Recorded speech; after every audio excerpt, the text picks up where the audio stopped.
तो 31 मंत्रियों ने शपथ ले ली है। ये तस्वीरें आपके सामने, जहां पर राजभवन में इन सभी की तरफ से शपथ ग्रहण कर लिया गया, और जिनमें विजय चौधरी, विजेंद्र यादव, आलोक मेहता, तेज प्रताप यादव और अफाक आलम, ये वो चेहरे और नाम है जिन्होंने सबसे पहले शपथ ग्रहण किया। जिसके बाद अशोक चौधरी, श्रवण कुमार, सुरेंद्र प्रसाद और रामानंद यादव के साथ लेसी सिंह का नंबर आता है।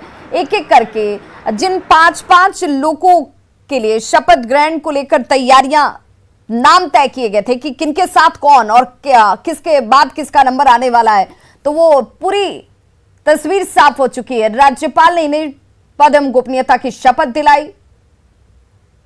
कैबिनेट में जेडीयू के 11 मंत्री अब, और सबसे बड़ी पार्टी आरजेडी जिसके सबसे ज्यादा मंत्री 16, और इसीलिए बार बार यह कहा जा रहा है कि इस कैबिनेट में दबदबा जो है आरजेडी का है। 16 मंत्री आरजेडी की तरफ से हैं। कांग्रेस के पास 2 मंत्री पद, एक निर्दलीय और एक हम के पास 11 जेडीयू। और अब जिस तस्वीर को आप देख रहे हैं, ये वो सबसे पहली तस्वीर जिसमें विजय चौधरी, वरीयता, तजुर्बा, उम्र और पार्टी के अंदर प्रभुत्व, सभी का समावेश आपको नजर आ रहा होगा। पहली शपथ के लिए जिन 5 नेताओं को लाया गया, अशोक चौधरी, दूसरी 5 नेताओं की तरफ से जिनमें शपथ लिया गया, अशोक चौधरी, श्रवण कुमार, सुरेंद्र प्रसाद, रामानंद यादव और लेसी सिंह आपको नजर आ रही होंगी, जिनकी तरफ से पद एवं गोपनीयता की शपथ ली गई। राज्यपाल ने इन्हें शपथ दिलाई। और अब नीतीश कैबिनेट का यह पहला विस्तार, और विस्तार के साथ जिम्मेदारी मंत्री के तौर पर अब इनके पास, लेकिन किसके पास कौन सा विभाग।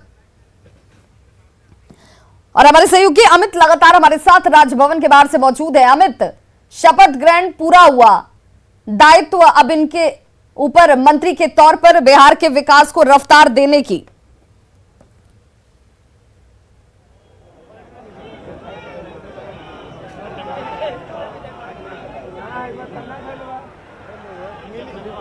अमित, आप तक आवाज पहुंच पा रही है? जी बिल्कुल, अभी आवाज आ रही है। आप बिल्कुल अमित, यहाँ पर महागठबंधन की एकजुटता, ताकत, एकता, सब कुछ दिखाने की कोशिश की गई।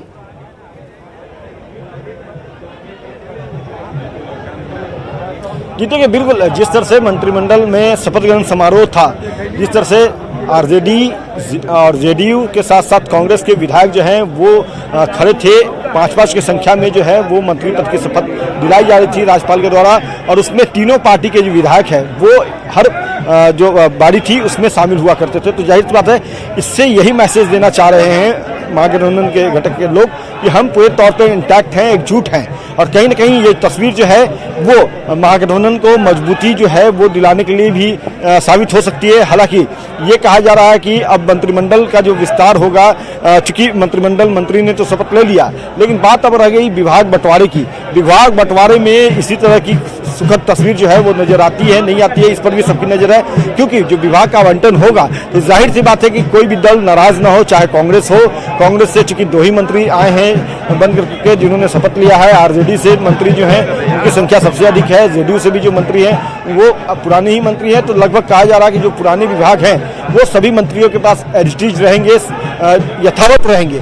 लेकिन बात अगर हम कांग्रेस आरजेडी की कर रहे हैं, तो आरजेडी कांग्रेस में जो मंत्रियों का जो विभाग का आवंटन होना है, बंटवारा होना है, वो भी लगभग तय हो चुका है। थोड़ी देर में वो लिस्ट भी सामने आ जाएगी। लेकिन बड़ी बात यह है कि विभाग जो है उसमें कांग्रेस को उतनी तरजीह मिलती है, नहीं मिलती है। आरजेडी जो है वो अकेले जो है वो मक्खन भोग कर लेगा, इस पर जो है सबकी नजर रहेगी। तो देखिए यहाँ आने शुरू हो गए, यहाँ पे सर मंत्रिमंडल विस्तार हो गया। अवध बिहारी चौधरी हैं। अवध जी, बिल्कुल, देखिए यहाँ अवध बिहारी चौधरी हैं, इनसे भी हम बात करते हैं क्योंकि संभवतः विधानसभा अध्यक्ष के तौर पे इन्हीं का नाम सामने आएगा। अवध जी, मंत्रिमंडल विस्तार हो गया, सभी सहयोगी एकजुट नजर आए आप लोग, मंत्रिमंडल जो विभाग का आवंटन होगा। तो अवध बिहारी चौधरी, और जरा आप अपने दर्शकों को 10 बड़ी बातें बताते चले अभी तक की। नई कैबिनेट की नई टीम, जातीय समीकरण का इसमें पूरी तरीके से ध्यान रखा गया है। ये खास बातें इस कैबिनेट की। आरजेडी ने एमवाई समीकरण साधा है, इसका पूरा ख्याल रखा है। आरजेडी में सबसे ज्यादा 6 यादव मंत्री बनाए गए हैं।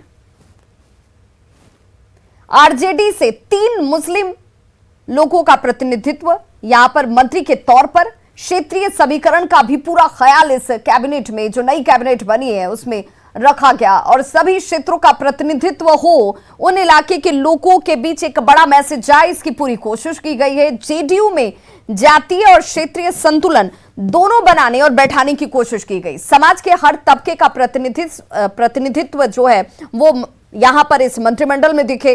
कांग्रेस का अल्पसंख्यक और दलित, 2 वो नाम और 2 चेहरे जो सामने हैं, वहां पर उसे पूरा फोकस किया गया। और टारगेट जो कहा जा रहा है वो 2024 और 25 को साध कर ये टीम तैयार की गई है। यानी कि इसमें तजुर्बा भी है, युवा जोश भी है, नया प्रतिनिधित्व और उसके साथ रफ्तार देने की कोशिश की गई है। एक बड़ा मैसेज ग्राउंड पर मजबूती के साथ महागठबंधन की एकता को दिखाना, एकजुटता को दिखाना, लोगों के बीच इस मैसेज को पहुंचाना, ये बड़ी जिम्मेदारी अब इन मंत्रियों के ऊपर रहने वाली है। और यही वजह है कि क्षेत्रीय समीकरण का भी बहुत पुरजोर तरीके से ख्याल रखा गया है इस कैबिनेट में। नई कैबिनेट जो इस वक्त बनी है, ये तस्वीरें आपके सामने एक एक उन विधायकों की जिनकी तरफ से शपथ लिया गया। और हमारे साथ हमारे सहयोगी अमित लगातार जुड़े हुए हैं। अमित, अवध बिहारी चौधरी जिनको लेकर यह कहा जा रहा है कि इनके ऊपर एक बड़ी जिम्मेदारी आने वाली है स्पीकर के तौर पर, क्या इसे लेकर उन्होंने कुछ कहा?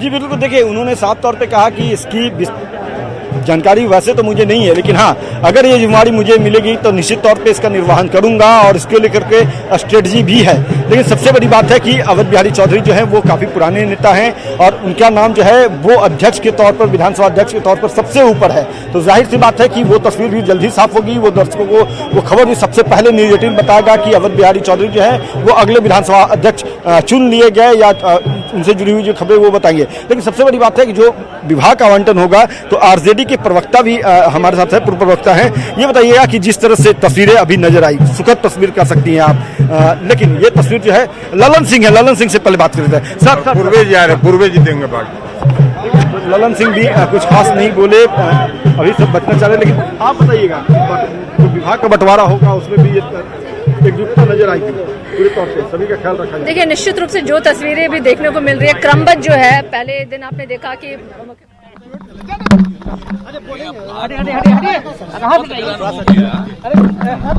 देर में सब लोगों के विभाग की भी घोषणा हो जाएगी। और आपको आज बता दें कि आज ही हम एक बार फिर पूरे कैबिनेट की भी बैठक करेंगे, तेजी से काम करेंगे।